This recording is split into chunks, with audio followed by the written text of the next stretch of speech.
एक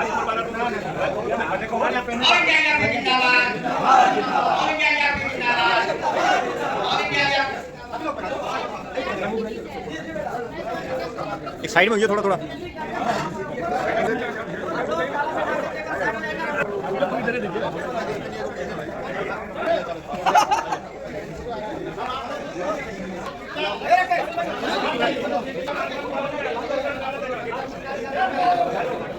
अच्छे लोग आए जो आप लोगों का सेवा करें।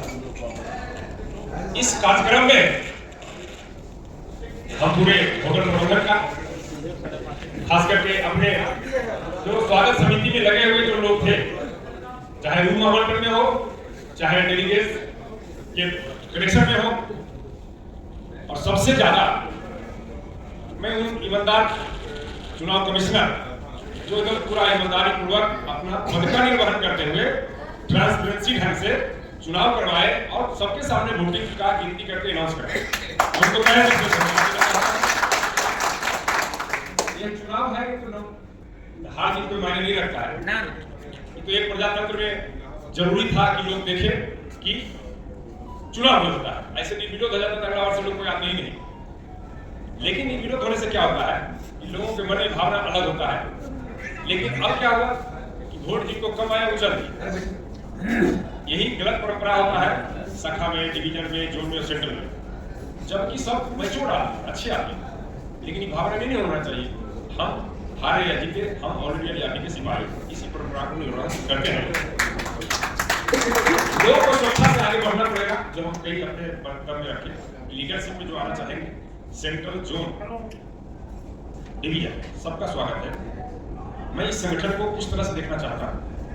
हमारे कई भाई अमरावती के लोग जो थे, अध्यक्ष महोदय बता रहे थे कि पूरे देश का नेतृत्व, पूरे देश का संचालन ऐसा संगठन के रूप में हो कि अभिकर्ताओं को यदि कोई संगठन के नाम से जाना जाए तो ऑल इंडिया ईआरपी को ही जाना जाए। इस दिन कब आएगा? आज से शुरुआत हुआ। कल भी मैं कहा कि मेरा 2 दिन आगे हो गया। जो भी मेरे साथ आए हैं और आगे टीम में आएंगे, उनसे गुजारिश करूंगा कि ईमानदारी से संगठन में काम करेंगे तभी रह पाएंगे। पद मिलना बहुत बड़ी बात नहीं है। हम 2 शब्द का प्रयोग किए थे, पदधारी और पदाधिकारी। पहले चलता था पदधारी, अब चलेगा पदाधिकारी। जो व्यक्ति अपने काम में सफल नहीं होंगे उनको कभी भी जोन का रिव्यू मीटिंग में जोन पदाधिकारी, सेंट्रल के रिव्यू मीटिंग में सेंट्रल पदाधिकारी, डिवीजन के रिव्यू मीटिंग में डिवीजन पदाधिकारी को चयनित किया जा सकता है या दायित्व चयन किया जा सकता है। हम चाहते हैं कि जो लोग आए हैं आएंगे इसी परंपरा के साथ शाखा में, डिवीजन के, जोन में काम करें। पद मायने नहीं रखता है, काम मायने रखता है। आज भी हम कहते हैं कि मेरा यदि कोई व्यक्ति प्रस्तावक बनेगा तभी मैं नॉमिनेशन करूंगा, नहीं करूंगा। लेकिन आप लोग का पूरा सहयोग मिला। कुछ देर जो आप लोग जैसे हटके गए थे 2-4 घंटा, इतना अच्छा लगा था, इतना सुकून लग रहा था कहना नहीं। लेकिन फिर आप लोग ने दायित्व दे दिया। हमारे प्रभात जी बोलते थे कि शपथ क्या है, एक जो माला देते हैं और आप जिंदाबाद करते हैं ऑल इंडिया ईआरपी का, तो लगता है कि कमिटमेंट है मेरा आपके साथ, अभिकर्ताओं के साथ। आज कोई ऐसा संस्था नहीं है जो पॉलिसी धारक का आवाज उठाया या अभिकर्ताओं का आवाज उठाया, सिर्फ और सिर्फ अभिकर्ता संगठन। आपको बताते हुए खुशी हो रहा है जो पिछले बार हम कुछ नहीं बता पाए उसमें, और आज बताते हैं, अभी बताते हैं, नया कार्यकाल से शुरू करते हैं। हम पूरे देश में पैन इंडिया अभिकर्ताओं के लिए बीमा समाधान एक प्लेटफॉर्म लाए। गौर से सुनिएगा मेरी बात।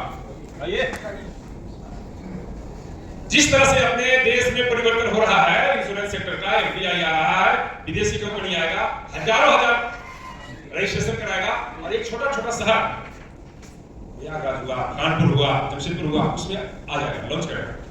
तो हमारे ग्राहक का जो आपके एलआईसी की पॉलिसी होल्डर रहेंगे और उसका भी रहेगा, बहुत शोषण होगा, दोहन होगा। जो 2047-48 कंपनी को मर्ज करके बनाया गया था एलआईसी ऑफ इंडिया 1956 में, स्लाइड वाला, वही फिर समय आने वाला है। तो क्या होगा? आपके ग्राहक चाहे कंपनी कोई भी हो आपको पकड़ेगा, चाहे हेल्थ का हो, जनरल का हो या एलआईसी का हो, लाइफ का हो। मैं आप लोग से निवेदन करना चाहता हूं पूरे भारतवर्ष के अभिकर्ताओं के साथ, इसका भी शुरुआत फरवरी महीना से होने वाली है।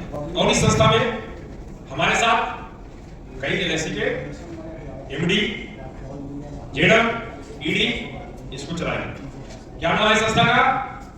बीमा समाधान।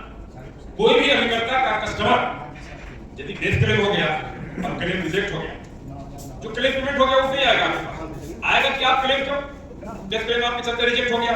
आप जांच डेथ क्लेम में जैसा हो रहा है आप लोगों को भी पता हो गया होगा कि अब प्राइवेट एजेंसी के द्वारा, रिटायर्ड एलआईसी ऑफिसर के द्वारा तो इंक्वायरी आपके क्लेम ज्यादा रिजेक्ट होगा, प्राइवेट कंपनी में भी होगा, तो आपकी भूमिका बढ़ जाती है। हम लोग सिर्फ छोटा मत समझे, जो क्लेम सेटलमेंट कराने के लिए बीमा संविधान के लोग लगेंगे, ट्रांसपेरेंसी रहेगा और उसका सर्टेन चार्ज रहेगा। अब हम लोग का भूमिका और इनके आपी के प्रति बढ़ा है, आप लोग का भी बढ़ा है। आप लोग शपथ दिलाए, शपथ के साक्षी हैं, इसलिए पुनः ज्यादा समय नहीं लेते हुए हम आप सभी को अपना राग द्वेष पुराना जो भी था शिकायत किसी भी व्यक्ति के साथ उसको खत्म करके एक ही हमारा नारा होना चाहिए, ऑल इंडिया डीआरपी जिंदाबाद। व्यक्तिवाद चाहे नयन कमल हो चाहे कोई भी हो, और हमने इस बात से परंपरा स्टार्ट किया कि कोई भी बैनर में फोटो नहीं रहेगा, नयन कमल का नहीं रहेगा तो किसी का नहीं। और स्वेच्छा से हम की बहुत लोग हमसे आगे लड़ गए कि नहीं आपको तो फोटो होना चाहिए, कि नहीं नयन कमल नहीं जाना चाहिए, ऑल इंडिया डीआरपी को जाना है तो ज्यादा दिन टिकेगा। दूसरा संगठन क्या करता है, नहीं आपका संगठन पूरे देश का आपका संगठन का नकल करे, और संगठन आपका जो संविधान बना आज या और जो हमारा है वो सारा राइटिंग में जाएगा, और हमारे लोग बोले कि इसको आप बुकलेट बनाइए, जल्द फंड का व्यवस्था होगा वो उपलब्ध कराएंगे। और इन सभी पूरा पदाधिकारियों के साथ नवनियुक्त युवा सेक्रेटरी महोदय हमारे साथ मिल गए हैं, वेस्टर्न जोन का कमान इनके पास आ गया है, शशिकांत जी कहाँ गए, उनके पास नॉर्थ सेंट्रल का कमान आ गया है। हम किसी को नॉमिनेशन करने के लिए नहीं किए हैं, स्वेच्छा से किए हैं। जीत जो हुई है ये जीत मेरी नहीं है, ये जीत आप सभी की है, और हमारे श्रीमान राय साहब जी की जीत है, ये उन्हीं के आशीर्वाद से हुआ है। और जब पद मिल गया है तो मैं इस पद का पूरी ईमानदारी और निष्ठा से निर्वहन करूंगी, जितना भी हो सकेगा, जितना मैं कर सकती हूँ उससे ज़्यादा करने की कोशिश करूंगी। फिर से आप लोगों को धन्यवाद देती हूँ, हमारे राष्ट्रीय अध्यक्ष सर को धन्यवाद देती हूँ, सभी को बहुत बहुत अभिनंदन वंदन। और राष्ट्रीय एकता जिंदाबाद, राष्ट्रीय एकता जिंदाबाद।